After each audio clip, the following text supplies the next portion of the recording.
प्यारे विद्यार्थियों, मैं डॉक्टर सतीश नारायण पांडे, प्रवक्ता राजकीय जूनियर इंटर कॉलेज गोरखपुर। आज हम कक्षा 11 गणित का अध्याय 8 द्विपद प्रमेय का अध्ययन करेंगे।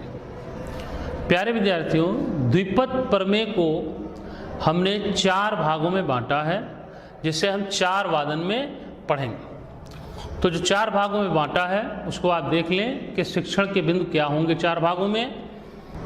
भाग 1 शिक्षण बिंदु, भूमिका इंट्रोडक्शन, संचय कॉम्बिनेशंस, धन पूर्णांकों के लिए द्विपद प्रमेय binomial theorem for positive integral indices, Pascal त्रिभुज और अंत में गृहकार्य। आज हम भाग 1 का अध्ययन करेंगे। भाग 2 में हम क्या पढ़ेंगे आप जान लें। द्विपद प्रमेय किसी धन पूर्णांक n के लिए binomial theorem for any positive integer n। फिर इसके आधार पर कुछ प्रेक्षण होगा, वो हम आपको दिखाएंगे। Observation a plus B to the power n, a plus B का घात n के प्रसार की कुछ विशिष्ट स्थितियां, सम स्पेशल केसेस। प्रश्नावली 8.1 के प्रश्नों को हल करना और गृहकार्य। अब आप देखें भाग 3 में हम क्या पढ़ेंगे। भाग 3 में हम पढ़ेंगे प्रश्नावली 8.1 के अवशेष प्रश्नों को हल करना। फिर पढ़ेंगे द्विपद प्रसार में व्यापक एवं मध्यपद ज्ञात करना, जनरल एंड मिडिल टर्म्स। प्रश्नावली 8.2 के प्रश्नों को हल करना और गृहकार्य। और अंतिम भाग इसका जो होगा चौथा, x प्लस a के घात n के प्रसार में x से स्वतंत्र पद ज्ञात करना। फिर दूसरा क्या है, x प्लस a के घात n के प्रसार में अंत से आठवां पद ज्ञात करना। और अध्याय 8 के जो विविध प्रश्नावली है उसके आधार पर प्रश्नों को हल करना और गृह करना। आइए प्यारे विद्यार्थियों, अब हम भाग 1 शुरू करते हैं। जैसा कि आप जान रहे हैं कि अध्याय का नाम है द्विपद प्रमेय, तो इसका पहले हम शाब्दिक अर्थ जान लें। आप जानते हैं कि द्विपद, द्वि का मतलब 2, पद जिसमें पद हो, और प्रमेय निर्णय आप हाई स्कूल में बहुत पढ़े हैं। तो प्रमेय क्या होता है, जो साक्ष्यों के आधार पर प्रमाणित किया जाए। तो अब भाग 1 में आज हम सबसे पहले भूमिका है, इंट्रोडक्शन, जिसे आप परिचय भी कहते हैं, तो हम पहले पढ़ेंगे। प्यारे विद्यार्थियों, आप कक्षा 10 में ये और कक्षा 9 में या उसके पहले भी आप a प्लस बी, जो 2 व्यंजक है a और b, या a माइनस b, ये भी 2 व्यंजक है, जैसे द्विपदों का वर्ग और घन ज्ञात करना आप सीखें। उनके आधार पर हम, अब मान लो 99 का हमें वर्ग ज्ञात करना है, तो हम क्या कर देते हैं 100 माइनस 1 का वर्ग। तो देखो आराम से जो फार्मूला होता है a plus B, a minus B का होल स्क्वायर, उसका प्रयोग करके यहाँ a माइनस बी का होल स्क्वायर करके कर लेंगे। इसी तरह से अगर घन हमें ज्ञात करना है 998 का घन, तो क्या करेंगे 1000 माइनस 2 का घन करके फार्मूला है निकाल लेंगे।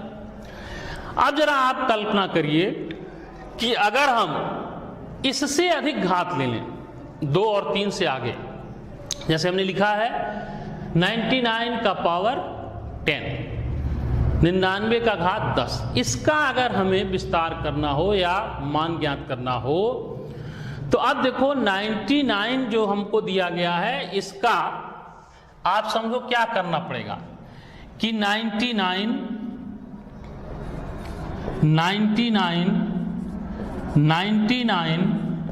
इस तरह से 10 बार लिख करके तब हम इसका गुणनफल प्राप्त करेंगे। तो प्यारे विद्यार्थियों, इस तरह से क्रमिक गुणनफल कठिन हो जाता है और अशुद्धि भी होने की संभावना है। तो इस जटिलता को दूर करने के लिए द्विपद प्रमेय का प्रयोग किया जाता है। द्विपद प्रमेय ऐसा है जो इस जटिलता को दूर करेगा। इससे द्विपद प्रमेय से हमें क्या मिलेगा, a प्लस बी का घात n के प्रसार की आसान विधि प्राप्त होगी। अब आपके पाठ्यक्रम में जो कक्षा 11 का पाठ्यक्रम है उसमें a+b का घात जो n है वो केवल धन पूर्णांक है। वैसे क्या होता है, वैसे होता है पूर्णांक या परिमेय संख्या, लेकिन आपको क्या लेना कक्षा 11 में, केवल धन पूर्णांक लेना। अब प्यारे बच्चों, इसके पहले जो हम द्विपद प्रमेय पे बात करना शुरू करें, थोड़ा पिछली अध्याय जो अभी आपका क्रमचय और संचय है, इसका प्रयोग, इनके सूत्रों का प्रयोग इस अध्याय में होगा। तो हम पहले जान लें कुछ सूत्रों को जिनका प्रमुखता से इसमें प्रयोग होगा। तो जैसे आप पढ़े हैं क्रम गुणित, फैक्टोरियल जिसे कहते हैं। क्रम गुणित का संकेतन क्या होता है, इस तरह से होता है। क्रम गुणित का संकेतन इस तरह से संबोधन चिन्ह जो आप लगाते हैं वो होता है। या आप देखिए इस तरह से एक और विधि है कि इस तरह से अगर हम लिख दें तो ये भी क्रम गुणित है, अंग्रेजी में हम फैक्टोरियल कहते हैं। तो यहां भी अगर हम n लिख दें तो फैक्टोरियल n या फैक्टोरियल। इसका परिभाषा क्या है कि प्रथम n प्राकृतिक संख्याओं का गुणनफल। तो आपको याद होना चाहिए, अभी इसके पहले ही अध्याय में आप पढ़े होंगे, जैसे मान लो हम फैक्टोरियल 5 का मान निकालें तो क्या आएगा, प्रथम 5 पद क्या हो जाएंगे, 1 2 3 4 5, इनका जो गुणनफल होगा वही फैक्टोरियल 5 हो जाएगा या क्रम गुणित 5 हो जाएगा।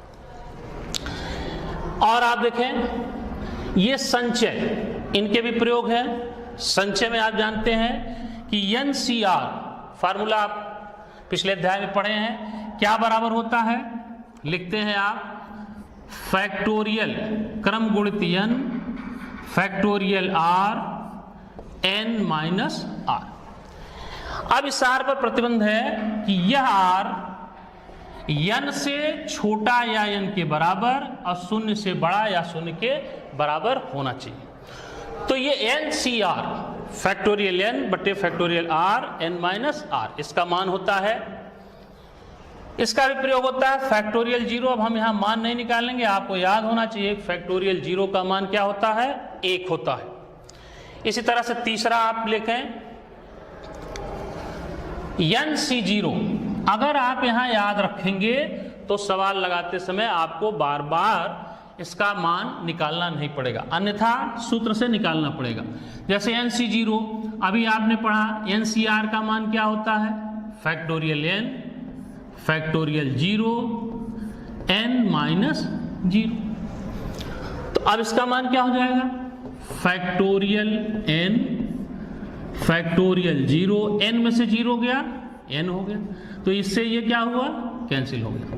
1 अपॉन फैक्टोरियल 0, फैक्टोरियल 0 1 अभी आपको बताया, तो इसका मान क्या आ गया, 1। तो अब आप याद रखें NC0 का मान 1 होता है। NC0 का मतलब अब आप ऐसे भी लिख सकते हैं 7C0 तो भी 1 होगा, 10C0 तो भी क्या होगा, 1। कोई भी हो अगर यहां 0 लगा है तो उसका मान क्या होगा, 1 होगा। प्यारे विद्यार्थियों आगे आप देखें इसी तरह से, ये देखिए NC1, ये भी आपको याद रखना चाहिए उसी सूत्र से जो आपका है, क्या लिखेंगे, factorial n factorial 1 n minus 1। अब आप क्रमचय संचय में पढ़े हैं कि फैक्टोरियल n में से अगर n हम उभयनिष्ठ ले लें तो एक कम हो जाता है, तो n minus 1 factorial 1 n minus 1, n minus 1 से n माइनस 1 क्या हुआ, कैंसिल हो गया, तो इसका मान क्या आ गया, n। तो प्यारे विद्यार्थी अब आप जानो NC1 कितना होगा, हमेशा n होगा। अब यहां आप लिख सकते हैं, मान लो हम लिख दें 10C1 तो क्या हो जाएगा, 10 हो जाएगा।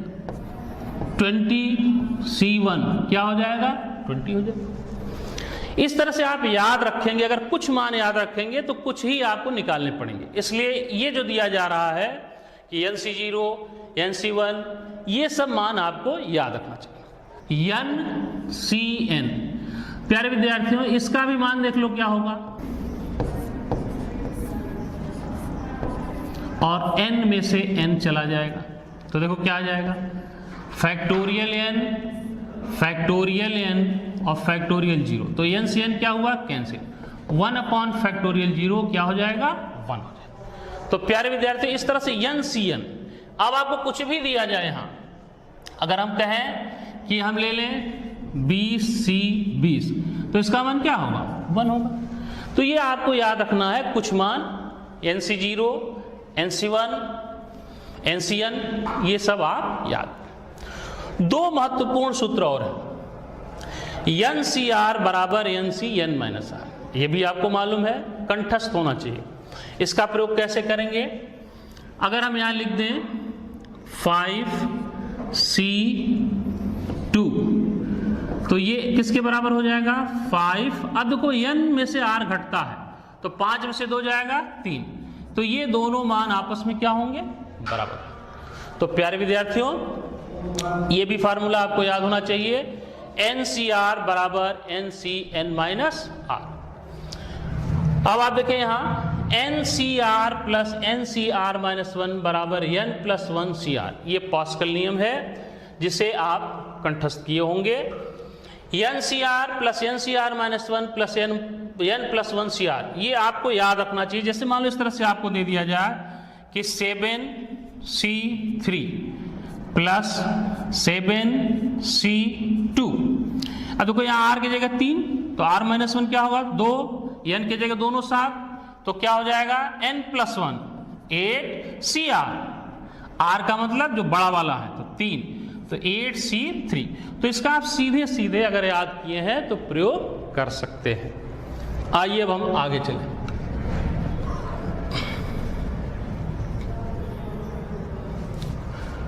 धन पूर्णांकों के लिए द्विपत्र। प्यारे विद्यार्थियों अब हम कुछ सर्व समीकरणों पर विचार करेंगे। अब सर्व समीकरण और समीकरण दो चीज होता है, तो इसकी भी परिभाषा आपको पूरा याद होना चाहिए। यहाँ सर्व समीकरण क्या होता है कि दोनों पक्ष में, जैसे यहाँ है a plus B, a plus B, a plus B, अब इधर जो पक्ष आएगा अगर a प्लस बी का जो मान लेकर इधर आवे वही मान इधर भी आना चाहिए, मतलब दोनों पक्षों को संतुष्ट करे, तब क्या होगा, सर्व समीकरण होगा। मतलब a प्लस बी का कुछ भी मान लेंगे तो दोनों पक्षों को क्या करेगा, वो बराबर करेगा। तो अब आप देखो इस सर्व समीकरण पे हम विचार करें तो a प्लस बी का घात 0 दिया है, तो आप जानते हैं कि a प्लस बी कोई भी चीज है अगर उसका घात 0 है तो क्या हो जाएगा, 1 हो जाएगा। बस ये है कि a प्लस बी ये हमारा 0 के बराबर नहीं होना चाहिए। a प्लस बी का पावर 1, तो आप क्या लिखेंगे, a plus B, a plus B का घात 2। प्यारे विद्यार्थियों आप जानते हैं कि a प्लस बी का घात 2 मतलब वर्ग करना, तो आप पढ़ चुके हैं a square plus 2ab plus b square. a plus B का घन, इसको भी आपको मालूम है, a cube plus 3a square b plus 3ab square plus b का क्यूब, या घन जो आपके। यहां तक तो आप पूर्वी कक्षाओं में पढ़ें। अब अगर हम a प्लस बी का पावर 4 का मान ज्ञात करना हो तो हमारे लिए थोड़ा मुश्किल होगा, क्योंकि आप पढ़े नहीं हैं।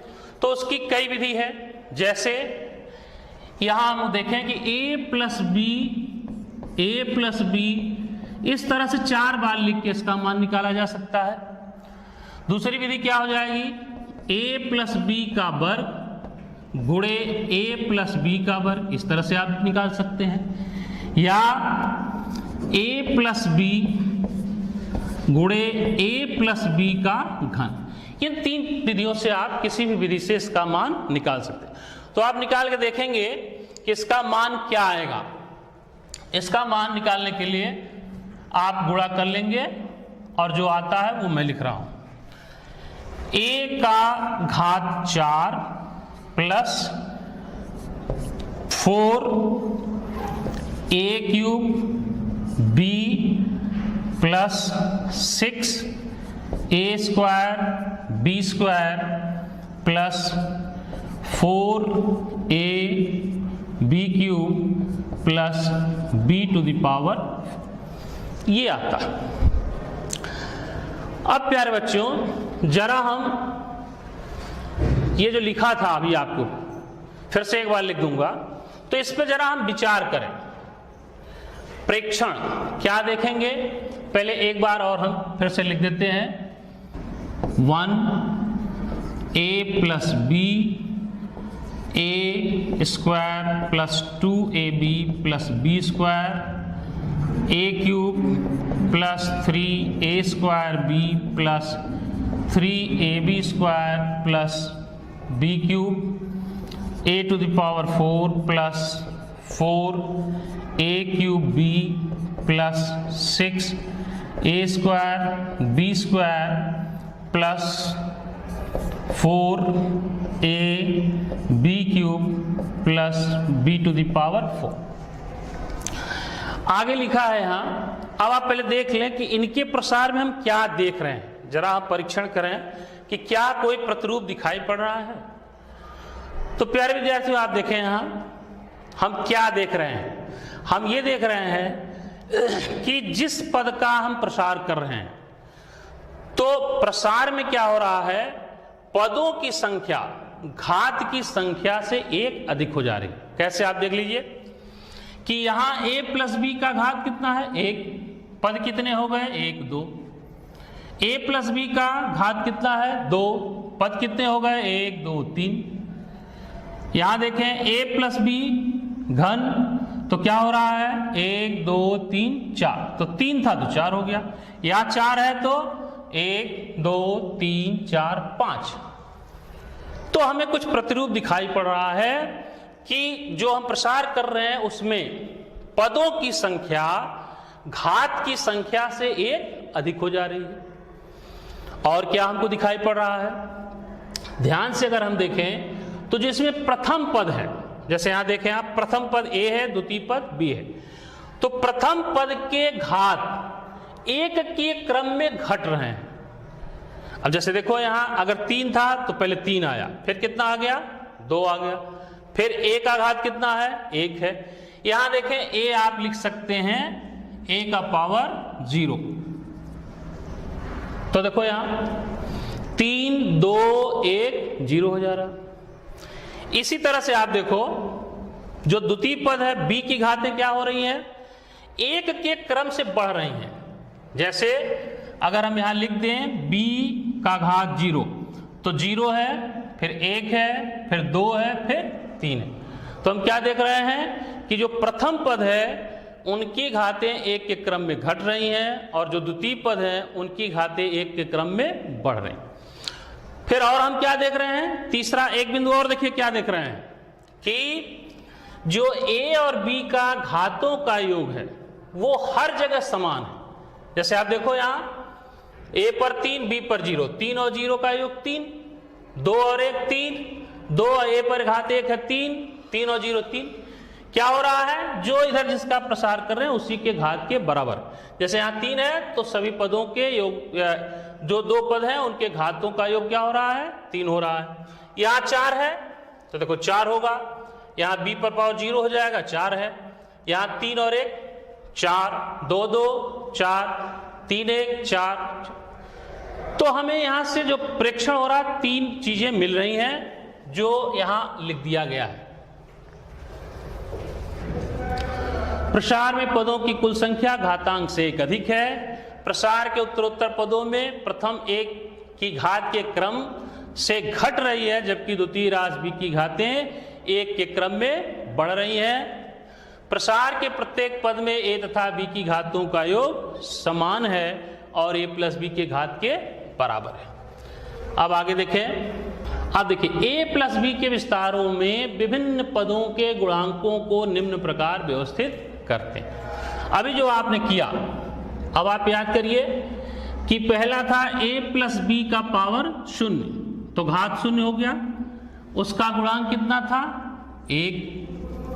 फिर a + b का घात 1 था तो गुणांक याद करिए ऐसे था a + b।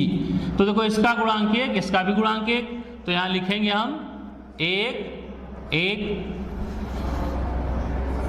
2, यहां जब आप किए थे a प्लस बी का वर्ग तो घात 2 था, तो गुणांक क्या आ रहा है देखो यहां a square plus 2ab plus b square.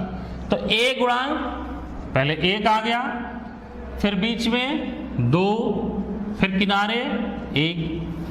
इसी तरह से जब आप 3 लेंगे तो यहां था 1, यहां आएगा 3 3 1 4 तक हम लोगों ने किया था, तो यहां 1 4 6 4 1।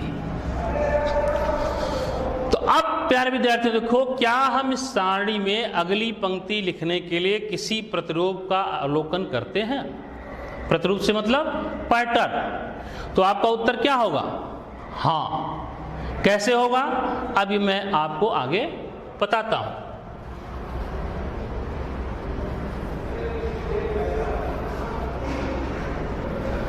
अब देखिए पास्कल त्रिभुज, गणितज्ञ थे, अभी बताते हैं कि क्यों जो हम करने जा रहे हैं उसका नाम पास्कल त्रिभुज पड़ा।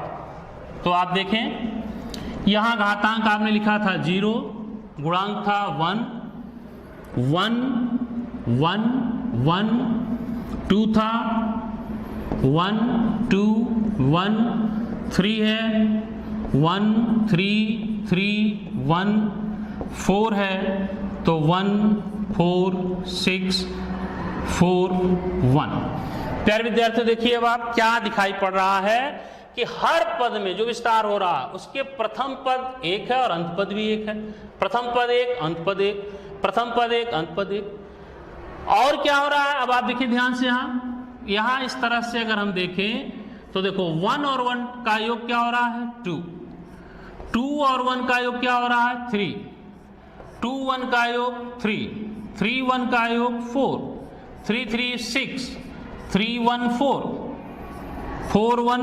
अब अगला आ जाएगा, इस तरह से हम करेंगे।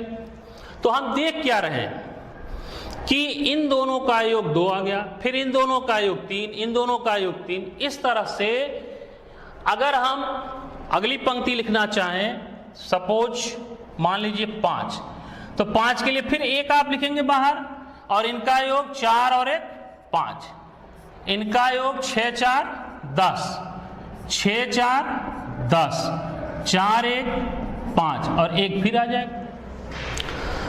तो अब एक जो गणितज्ञ थे हमारे पास्कल, देखो यहां क्या संरचना बन रही है। पहले देखो शीर्ष पर 1 है और 2 तिरछी भुजाएं इस तरह से बन रही हैं, आपको दिखाई पड़ रहा है, जो एक त्रिभुज जैसा दिखाई पड़ रहे हैं। उपरोक्त संरचना एक ऐसे त्रिभुज की तरह लगती है जिसके शीर्ष पर 1 लिखा है और 2 तिरछी भुजाएं नीचे की ओर जा रही। संख्याओं का व्यू फ्रांसीसी गणितज्ञ बी पास्कल के नाम पर पास्कल त्रिभुज के नाम से प्रसिद्ध है। इसे हम पिंगल के मेरू प्रस्थ के नाम से भी जानते हैं। एक द्विपद की उच्च घातों का प्रसार भी पास्कल के त्रिभुज के प्रयोग द्वारा संभव है। आइए हम पास्कल त्रिभुज का प्रयोग करके a प्लस बी का घात 5 का विस्तार करें। देखो प्यारे बच्चों कैसे होगा इसका विस्तार। a प्लस बी का पावर या घात 5, तो पहले हम इसका लिख दें 1 plus 5 plus 10 plus 10 plus 5 plus 1। देखो 5 घात है, 6 पद आना चाहिए, 1 2 3 4 5 6। अब इसका a का घात बढ़ता जाएगा तो a पर 5, b का घात घटेगा तो 0, a पर 4, b 10, a पर 3, b पर 2 प्लस 10, a पर 2, b पर 3 प्लस 5, a b पर 4 और लास्ट में b पर 5। ये इसका प्रसार हो जाएगा। अब आगे चलें। अब प्रश्न ये है कि क्या हम a plus B to the power 10 का प्रसार कर सकते हैं पास्कल त्रिभुज से? तो प्यारे विद्यार्थियों कर तो सकते हैं, लेकिन हमें करना क्या होगा, 10 के पहले के 9 घात तक पंक्ति गुणांक लिखना होगा। तो हम करें क्या, ऐसा कुछ सोचें कि हमें सीधे 10 की पंक्ति गुणांक मिल जाए। तो हम करते क्या है, इसी पास्कल त्रिभुज को संचय के रूप में लिखना शुरू करते हैं। अब आप देखें, घात 0 तो गुणांक था 1, घात 1 तो गुणांक था 1 1, घात 2 तो गुणांक था 1 2 1, घात 3 था तो गुणांक 1 3 3 1, 4 था तो 1 4 6 4 1। अब देखो हम इसको क्या कैसे संचय के रूप में लिख सकते हैं। प्यारे विद्यार्थी देखो, इसको हम लिख सकते हैं 0C0 बराबर 1, 1C0 बराबर 1, 1C1 बराबर 1, फिर यहाँ 2C0 बराबर 1, 2C1 बराबर 2, 2C2 बराबर 1, फिर यहाँ 3C0 बराबर 1, 3C1 बराबर 3, 3C2 बराबर 3, 3C3 बराबर 1। यहाँ क्या है, 4C0 बराबर 1, 4C1 बराबर 4, 4C2 बराबर 6, 4C3 बराबर 4, 4C4 बराबर 1। तो अब हमें क्या दिखाई पड़ रहा, प्यारे विद्यार्थियों देखो हम क्या देख रहे हैं यहाँ कि जिस घात से शुरू हो रहा है, जैसे 4 है तो हर के ऊपर 4 4 4 लगा है और 0 से लेकर 4 तक हम जा रहे हैं। 3 था तो 3 3 3 3 सबके ऊपर है, फिर 0 1 2 3 3 तक जा रहे हैं। तो इस आधार पर हम जो प्रेक्षण निकाल सकते हैं, क्या देख रहे हैं कि अगर हमें अगला 5वां घात का निकालना हो तो हमें बिना देखे सीधे हम ऐसे लिख सकते हैं 5। अब कहां से शुरू होगा, 5C0, 5C1, 5C2, 5C3, 5C4, 5C5। अब हमें इनके पहले के घात के गुणांक लिखने नहीं पड़े, डायरेक्ट हमें ये मान प्राप्त हो जाए। तो इस तरह से प्यारे बच्चों पास्कल त्रिभुज संचय के रूप में हो गया। तो अब अगर हमें मान लो कोई एक इसका एक्सपेंशन करना हो, सपोज करिए हम लिखते हैं कि a + b⁵, इसका हमें अब बिना पास्कल त्रिभुज के गुणांक लिखे सीधे अगर हमें इसका विस्तार करना है तो हम करेंगे क्या। अब देखो यहाँ 5 है तो पहले हम लिखेंगे 5C0, 5C1, 5C2, 5C3, 5C4, 5C5। अब हम क्या करेंगे, अब आप जान रहे हैं जो प्रेक्षण 1 2 3 बताया गया है कि एक की घातें बढ़ के धीरे धीरे एक एक के क्रम में कम होंगी और b की घात एक एक के क्रम में बढ़ेगी। तो उसका प्रयोग करते हुए हम सीधे लिख सकते हैं a पर 5, b पर 0 धन a पर 4, b पर 1, a पर 3, b पर 2, a स्क्वायर, b का घात 3, a b का घात 4 और a का घात 0 और b का घात 5। अब मान इसका हम निकालेंगे। आपको पहले बता दिया कि 5C0 NC0 है तो 1 होगा, तो 1 हो गया तो क्या होगा a⁵, b0 1 हो जाता। 5C1 आप जान रहे हैं क्या होगा 5 a का घात 4 b। 5C2 अगर नहीं आ रहा तो इस तरह से आप निकाल सकते हैं, 5 2 बार जाना है तो 2, तो देखो 10 आ गया, तो +10 1 का घात 3 b²। इसी तरह से 5C3 अगर नहीं आ रहा है तो 5 4 3 एंड 3 2 1, तो 3 से 3 कैंसिल 2, तो 10 आ गया, +10 a² बी क्यूब, 5c4 5 होगा, ए बी का घात 4 और 5c5 1 हो जाएगा, लास्ट में b टू द पावर 5। इस तरह से प्यारे बच्चों हम किसी भी घात, अब हमें कुछ भी मिल जाए, इसका हम प्रयोग कर सकते हैं। अगर a प्लस बी का घात 10 मिल जाए तो भी हम इसका मान निकाल सकते हैं। भाग 1 जो आज हम लोग पढ़ रहे थे ये आज यही समाप्त होता है। अब जो भाग 2 है वो दूसरे वादन में हम लोग पढ़ेंगे और इसका एक जनरल फार्मूला निकालेंगे। आइए गृह कार्य देखें। a प्लस बी का घात 10, a प्लस बी का घात 11 का आप प्रसार करेंगे। धन्यवाद।